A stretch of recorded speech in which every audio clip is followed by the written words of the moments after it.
Part 1.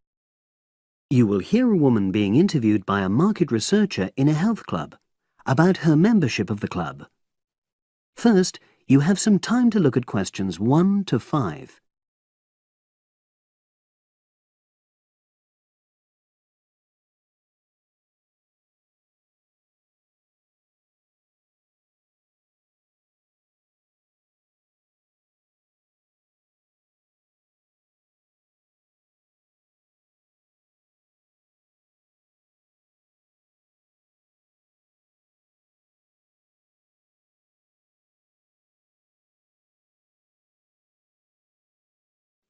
Now we shall begin. You should answer the questions as you listen, because you will not hear the recording a second time. Listen carefully and answer questions 1 to 5. Oh, excuse me. I wonder if you'd have the time to take part in some market research. What's it about? About this club and your experiences and opinions about being a member. It'll take less than 5 minutes. Oh, OK then, as long as it's quick. Can I start by taking your name? It's Selina Thompson. Is that Thompson? Yes. Okay, great. Thanks. And what do you do for a living? Well, I'm an accountant, but I'm between jobs at the moment. I understand. But that's the job I'll put down on the form. And would you mind my asking which age group you fall into? Below 30, 31 to 50, and above? Over 50, I think we can safely say. Great, thanks. And which type of membership do you have? Sorry, I'm not sure what you mean. Do you mean how long? No, is it a single-person membership? Oh, right, no, it's a family membership. Thanks. And how long have you been a member? Ooh, let me see. I was certainly here 5 years ago, and it was probably 2 to 3 years more than that. Shall I put down 8? Oh, I remember now. It's 9, definitely. Sorry. No problem. I've got that. And the last question in this first part is, what brought you to the club? Sorry? How did you find out about the club? Did you see any ads? Well, I did actually, but I have to say I wasn't really attracted to the club because of that. It was through word of mouth. So you were recommended by a friend? Actually, my doctor. I'd been suffering from high blood pressure, and he said the club was very supportive of people with that condition, so I signed up. Great, thanks. Before you hear the rest of the conversation, you have some time to look at questions 6 to 10.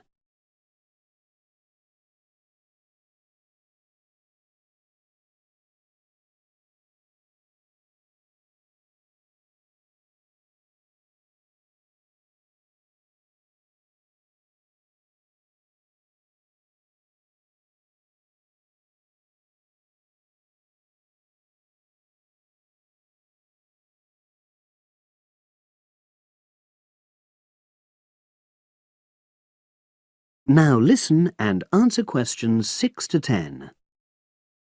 Now, for the second part of the form, I want to ask a bit more about your experience of the club. Sure. How often would you say you use the club? It varies enormously, depending on how busy I am. Of course. But on average, per month? I'd say it averages out at twice a week. OK, so 8 on average. Yeah, and 4 of those are aqua aerobics classes. That leads me to the next question. Would you say the swimming pool is the facility you make most use of? Fair to say that, yep. Right, thanks. And are there any facilities you don't use? One area I realise I've never used is the tennis courts. And there's one simple reason for that.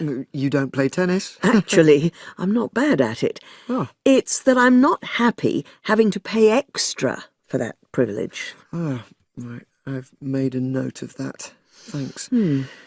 Now, in the last section, are there any suggestions or recommendations you have for improvements to the club? Only about health and fitness? Anything at all?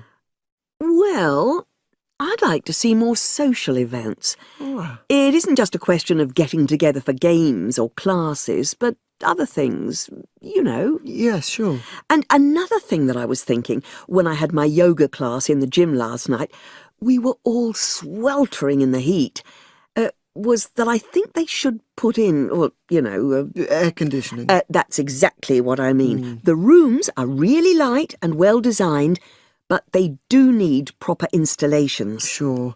Well, I've made a note of that. Good. So, is there anything else you'd like to suggest? About quality of service, for example? Oh, everyone's very nice here. They couldn't be more friendly and helpful.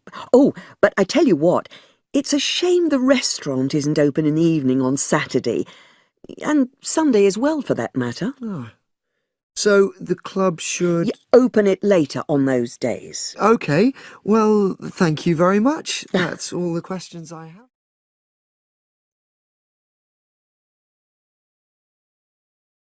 That is the end of part 1. Now turns to part 2. Part 2. You will hear a telephone conversation about opening a bank account. First, you have some time to look at questions 11 to 17.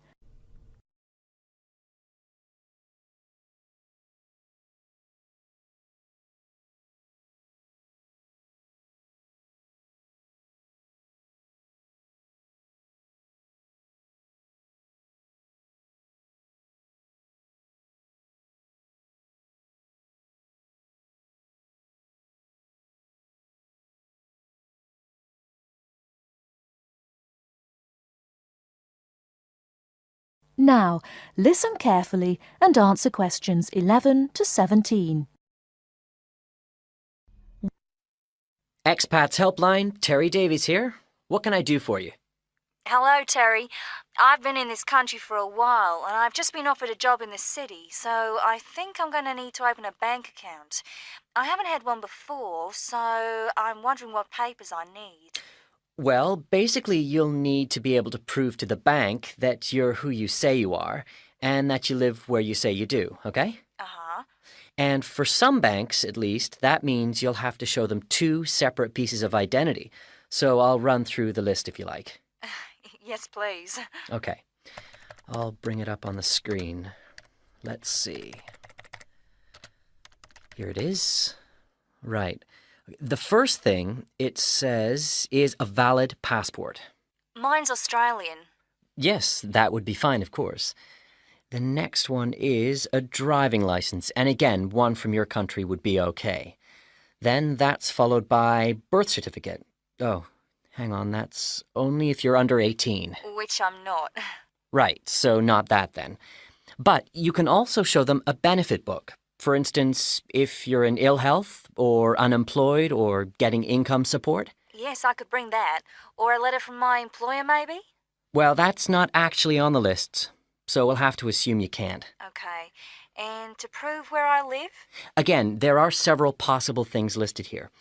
For instance, you could use a bill for council tax, or something else for where you live, such as an insurance certificate. I've got one of those, somewhere among all my papers. But what about bills? Things like phone bills, I mean. As long as it has your address on it, yes, fine. So a bill for my mobile would do, would it? I'm afraid it would have to be for a fixed line phone. You could use other types of household bill, though, as long as you get them through the post. How about an electricity bill? That'll say where I live, won't it? If it's in your name and not that of a landlord, yes. It is, so I'll probably take that then. There's one other you might want to use, a vehicle registration document. If you have a car or motorbike or something, of course. No, I haven't actually. Now, I believe there's a bank actually inside the commercial centre, and I might open an account there, seeing as how that's where I'll be every day. Yeah, that would seem to make sense. I know people who bank there. I actually read about it in a city guide. My cousin picked it up when he was here a couple of years ago, and I made a few notes. Do you mind if I run through them with you now, just to make sure the details haven't changed? Fine, go ahead. Okay, first question. It's still a branch of the Popular Bank, is it? The one with links to Australian banks? No, it's actually been taken over by another big banking group, the Savings Bank. It still seems quite popular, though, especially with people doing business in the Asia-Pacific area. And when is it open? Monday to Saturday? I'll have to check their website for that. Give me a second or two, will you? Sure. Right. I've got it. Customer service, and it's just weekdays, I'm afraid. Does it say what their business hours are? I'm just looking for that. It's on a different page for some reason. I think there's been a change at some banks in the last year or so. Yeah, here it is. It's open from 9:30 in the morning till 3:30 in the afternoon. And it's on the top floor of the main centre building, is it? Next to the travel agency? That's where it used to be, but they've since moved it to a slightly bigger place. It's on the ground floor now. Oh. And one last thing on this. I know most banks give incentives to young people to open accounts with them, but apparently this one didn't. Do you know if they're offering anything these days? I'll just check. I'm sure they'd say so on their new clients page if they were. No, there's nothing mentioned here. That's a pity. I was quite looking forward to getting my free gift. Before you hear the rest of the talk, you have some time to look at questions 18 to 20.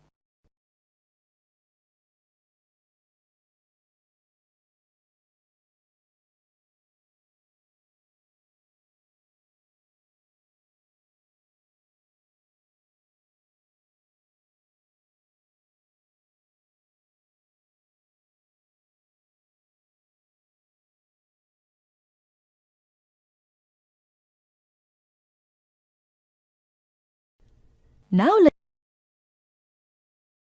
listen and answer questions 18 to 20.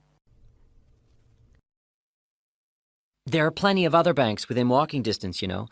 It may be worth shopping around to see what they've got to offer. Longer opening hours, including Saturdays, perhaps less crowded. Can you tell me how to get to a couple of them? I know where the commercial centre is, so that's probably my best starting place. Sure. For the Royal Bank, you need to turn left when you leave the centre, go along Market Street past the post office, and turn left up Bridge Street past the Shaw Theatre. Then you take the first right. You'll see an internet cafe on the other side, and the Royal is just a bit further along on the right, directly opposite the Park Hotel. Okay, I've got that. What about the Northern Bank? For that one, you turn right as you come out of the centre and go along Market Street until you come to the junction with West Street. There you turn right again and carry on up as far as the next junction where you take a left. You'll see the bank from there. It's the third building on the right. Fine. And the last one, the National Bank? You can go either way from the centre, really. Up West Street or Bridge Street, and then along past City Hall.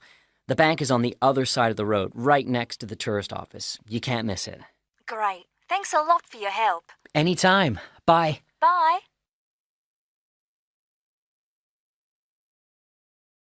That is the end of part 2. Now turns to part 3. Part 3. You will hear 2 engineering students, a woman in her 6th year called Linda and a man in his 5th year called Matthew, discussing the benefits of student work placements. Before you listen, you have some time to look at questions 21 to 26.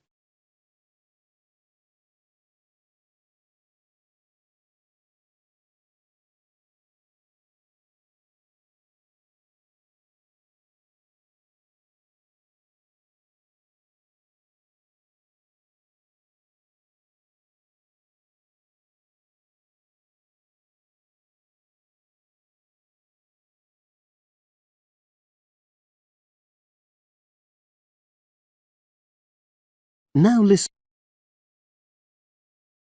and answer questions 21 to 26. Hi, Linda. Can you spare a few minutes? Hello, Matthew. No problem. I just wanted to talk to you about temporary work placements. I've never really thought there was a good reason for doing one. I've got some savings, so I don't really need the money at the moment. But I've had an email from the university about a vacancy that looks quite interesting. You did a placement last year, didn't you? I did, yes. In my case, I wanted to find out if I was making the right career choice before I began applying for permanent jobs.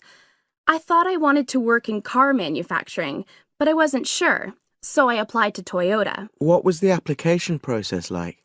Lengthy. There were a lot of different parts to it.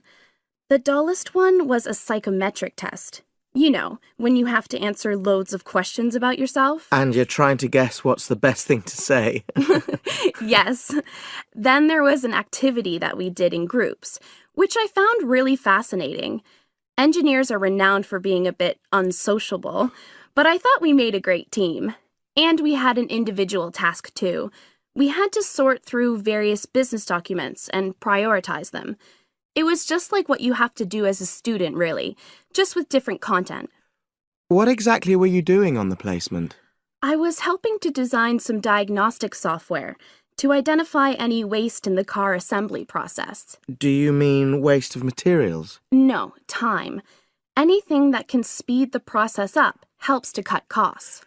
How did the work placement compare to being a student? Was it hard work? Yes, it was. I'd had full-time work before. I've done various unskilled jobs during university holidays, and some of those involve long hours. So I thought I'd find it easy. I was wrong, though. I think when you're on placement, you're always trying to prove yourself. So you push yourself hard to succeed? Yes. But I got a lot of support from my employers. They were always helpful. And then, at the end of the placement, I was given formal feedback. Do you mean on your engineering ability? Well, no. I didn't really need that because we had team meetings every other day. And so I had the chance to discuss technical issues and ask about anything that wasn't clear. The evaluation was about general workplace things, like organizational ability, initiative, that sort of thing. I get the impression you think you benefited from the placement. Well, the best thing is that they've offered me a job for next year. Depending on my exam results, of course, but still. A permanent one? Yes. But apart from that, I learned so much. The industrial environment was much more demanding than the academic one, so my general skills improved, like time management, meeting deadlines. And on the technical side, I learned new software packages, like MS Project. Well, I think you've convinced me that work placements are worthwhile, but while you're here, can you give me advice on something else? Before you hear the rest of the conversation, you have some time to look at questions 27 to 30.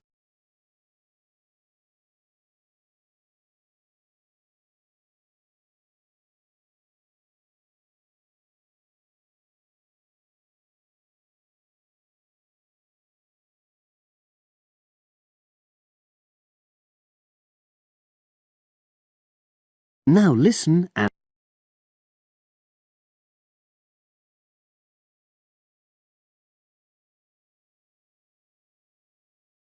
answer questions 27 to 30.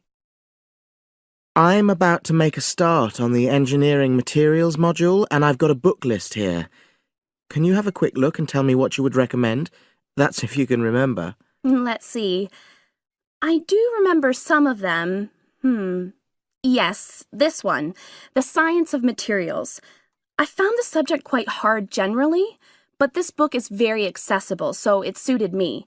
It doesn't cover everything, though. What about this one then, Materials Engineering? Oh, yes, I do remember that. But it's a bit out of date now, isn't it? Unless it's a new edition. I don't think so. But what I liked about it were the pictures. They really helped to understand the descriptions. It's useful just from that point of view. Let's see, what else? Oh, yes, that one there, Engineering Basics. I think out of all these, that's got the widest coverage. But I've looked at the contents page and it hardly mentions nanotechnology. Yes, you're right. The evolution of materials does, though. It's a recent publication, so it covers all the latest developments. It's a bit thin on the 1960s, though, and that decade was quite important. Well, it sounds as if they all complement each other in some ways. I don't suppose you can lend me...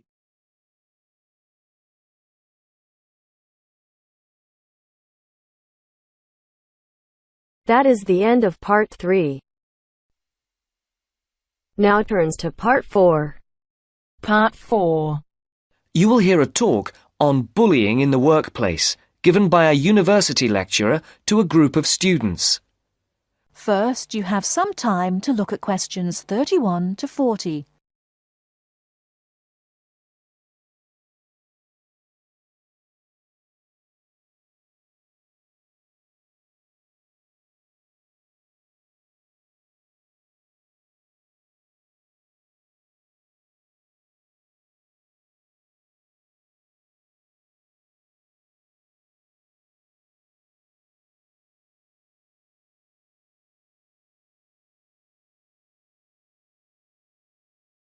Now, listen carefully and answer questions 31 to 40.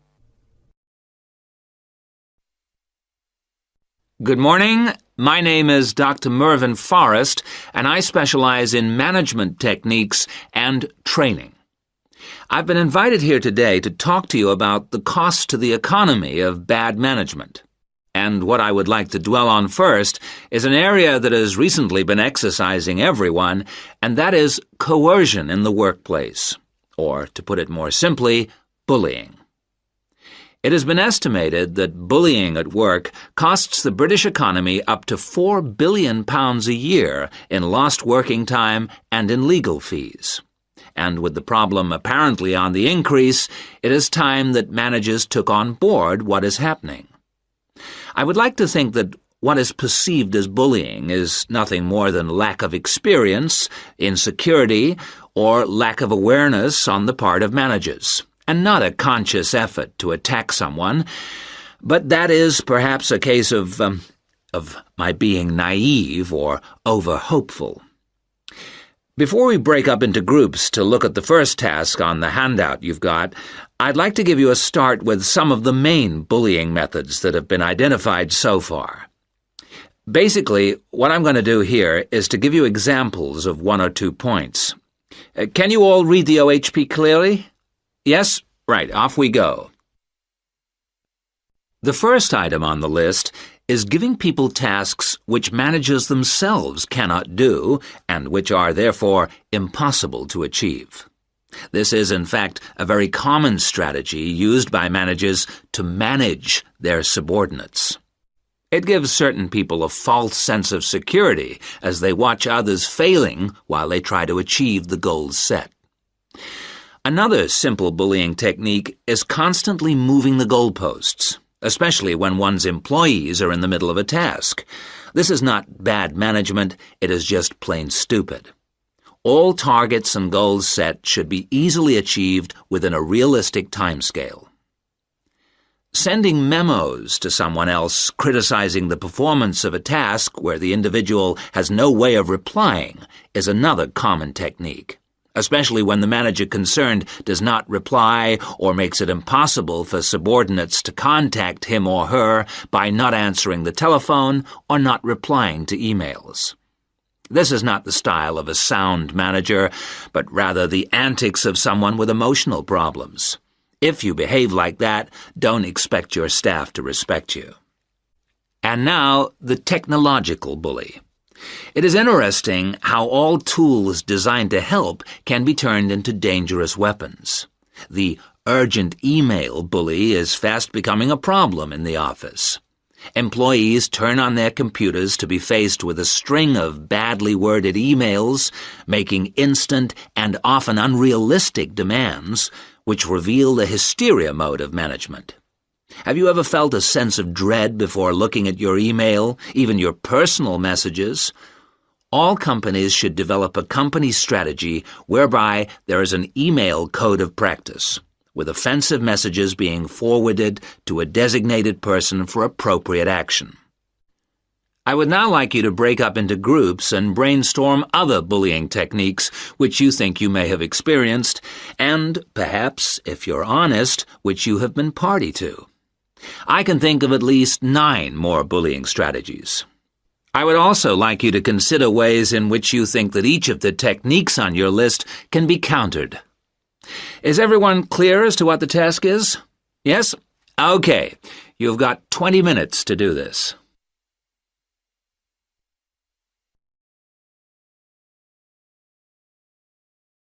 That is the end of part 4. You now have half a minute to check your answers.